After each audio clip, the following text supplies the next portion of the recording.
रोशनलाल के बचपन के मित्र को हार्ट अटैक आ जाता है। रोशनलाल हॉस्पिटल पहुंचता है।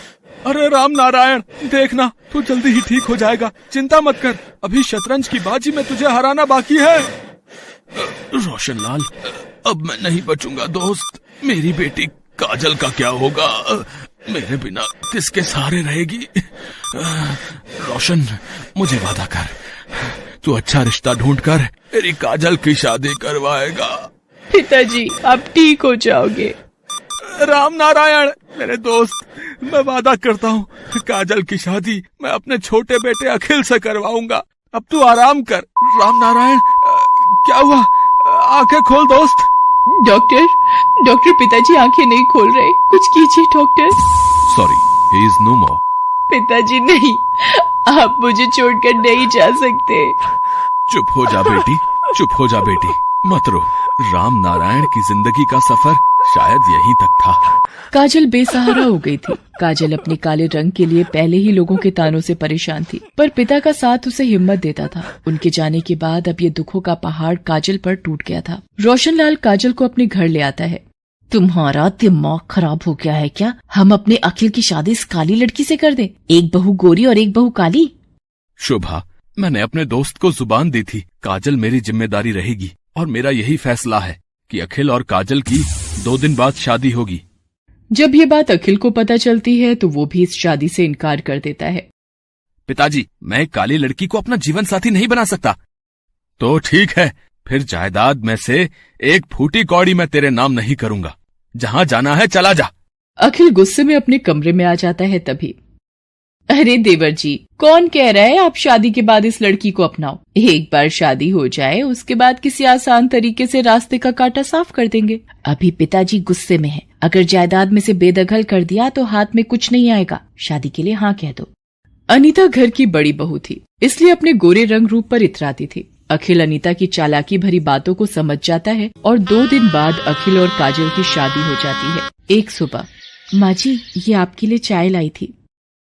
मैंने तुझे कितनी बार मना किया है, अपनी बदसूरत शक्ल लेकर सुबह सुबह मेरे सामने मत आया कर। मेरी गोरी और सुंदर बहू अनीता कहाँ है, जिसके कमरे में आते ही उजाला हो जाए?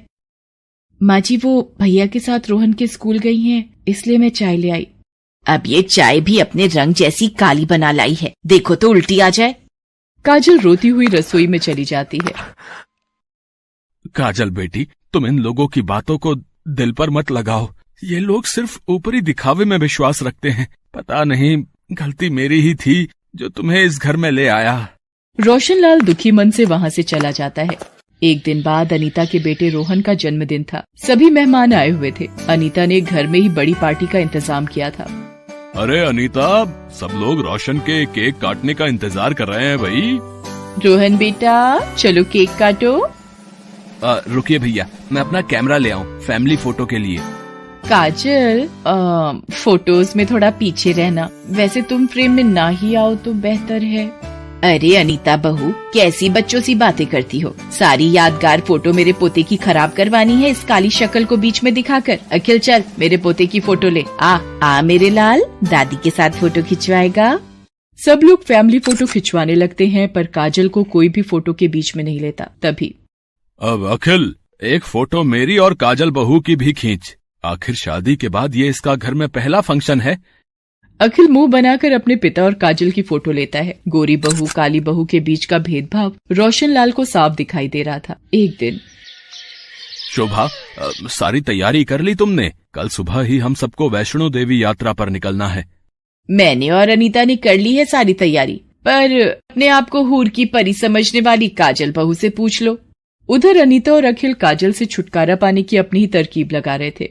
भाभी, उस काली सूरत के साथ रहना एक एक दिन मुझे भारी पड़ रहा है, और पिताजी ने ये वैष्णो देवी जाने का प्रोग्राम और बना लिया। अरे देवर जी, मैंने सब सोच लिया है। यात्रा के दौरान दुर्घटना हुई, एक महिला का पैर फिसला और वो खाई में गिर गई। लाश का कुछ अता पता नहीं। ऐसी कितनी खबरें रोजाना सुनने और देखने को मिलती हैं, तो समझ गए ना हमें क्या करना है। पर ये सब आप करोगी कैसे? बस देखते जाओ देवर जी, आप मेरे इशारों को समझते रहना और काम हो भी जाएगा और किसी को पता भी नहीं चलेगा। अनीता और अखिल काजल को मारने का प्लान बना चुके थे। अगले दिन सब वैष्णो देवी की यात्रा के लिए निकलते हैं। सब मिलकर वैष्णो देवी की यात्रा शुरू करते हैं। अरे काजल बहू, तुमने पैरों में चप्पल नहीं पहनी? पिताजी, मैं नंगे पांव ही माता रानी के वैष्णो धाम की यात्रा करूंगी। बाकी सब लोग मुंह बनाकर आगे बढ़ जाते हैं। चढ़ाई पर चलते चलते रोशनलाल और शोभा पालकी में बैठ जाते हैं। सुधीर और अखिल तेज चलते हुए आगे बढ़ रहे थे। सुधीर, आप और देवर जी आगे चलते रहिए। मैं थोड़ा थक गई हूँ, आराम आराम से आऊंगी। काजल, मेरे साथ साथ ही चलना। ठीक है भाभी, मैं आपके साथ ही चलूंगी। मैं भी पापा और चाचू के साथ आगे चलूंगा। पापा रुको, मैं भी आ रहा हूँ। रोहन रुको, पापा आगे चले गए हैं। अरे भागो मत बेटा, गिर जाओगे। भाभी, मैं रोहन को बुलाती हूँ। इतनी देर में भागते हुए रोहन का जूता फिसल जाता है और वो खाई की तरफ गिरने लगता है। रोहन, मेरा बच्चा। काजल रोहन का हाथ पकड़ लेती है और उसे ऊपर खींचने लगती है। काजल, मेरे बच्चे को बचा लो, मेरा बेटा। घबराओ मत रोहन, मेरा हाथ पकड़े रहना बेटा। काजल रोहन को ऊपर खींच लेती है। रोहन घबराया हुआ काजल से लिपट जाता है। इतनी देर में अनीता की आवाज सुनकर सुधीर और अखिल भी आ जाते हैं। मेरा बच्चा, मेरा रोहन। रोहन, तुम ठीक हो ना बेटा? सुधीर, आज काजल न होती तो पता नहीं मैं अपने बेटे को खो देती। काजल, तुमने आज मेरे रोहन को खाई में गिरने से बचा लिया। हम सब ने तुम्हें हमेशा नीचा दिखाया, पर तुम बहुत अच्छी हो काजल, मुझे माफ कर दो। भाभी, रोना बंद करो, आप मेरी बड़ी बहन जैसे हो, फिर आपकी किसी बात का भला मैं बुरा क्यों मानने लगी। ये सब देखकर अनिल का भी सिर शर्म से झुक जाता है। अखिल और अनीता जानते थे कि वो क्या पाप करने की सोच लेकर ऐसे पवित्र स्थान पर आए थे। सब मिलकर भवन पर पहुंचते हैं। शोभा और रोशनलाल को सारी बात पता चलती है। काजल, मुझे भी माफ कर दे बहू। आज माँ के दरबार के सामने मैं तेरे से अपने बुरे व्यवहार की माफी मांगती हूँ। अखिल काजल के साथ मिलकर माँ के दर्शन करता है। काजल की आंखों में खुशी के आंसू थे। आज माँ की कृपा से उसे अपना परिवार मिल गया था और गोरी काली बहू का भेद दिलों से मिट गया था।